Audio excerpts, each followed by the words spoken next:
Boxing Gym.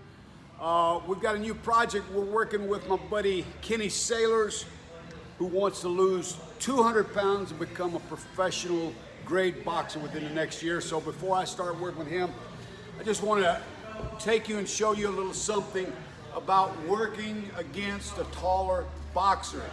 Now, I'm only 5'7". Back in my boxing days, everybody that I boxed was taller than me. And so a lot of times it was difficult to hit them with a jab. So 2 or 3 of the keys that you want to use to get to a taller opponent is, if the guy's taller than you, what you can do is you can jab with him. So let's say the taller guy jabs. What you want to do is you want to pick the jab, and as soon as his jab touches your hand, you pick the jab, you stick your jab. I call it pick and stick. So the guy jabs, you pick and you stick. You're jabbing with him. Every time that you jab with him, you know, the guy can't get out in front of you, because every time he jabs, you're jabbing. So let's say, for example, the guy sticks a jab and he brings it a little low. One of the things that you can do is, if he brings the hand back low, is you can, what I call, follow it home. You follow it home, counter with the right hand. So a guy throws a jab, brings it back low, you kind of watch, and then you go over the top with your right hand. Now, being a shorter fighter, one of the things that I would do, the guy's taller than me and I'm having a hard time touching him because he's sticking his jab out there, I would time his jab, let it slip over my shoulder, then I would roll inside. I'm ready.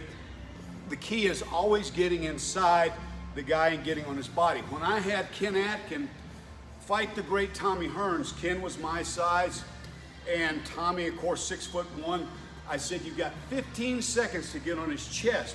And so what Ken did was, he was bobbing and weaving, but we used a famous move out of the Kronk gym from Detroit against Tommy Hearns. When Ken would move forward, every time Tommy would jab, he would use the shoulder roll.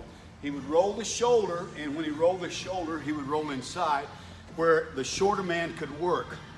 You get underneath the taller guy, you get inside, you work the body, you know, and then, you know, kill the body and the head will die.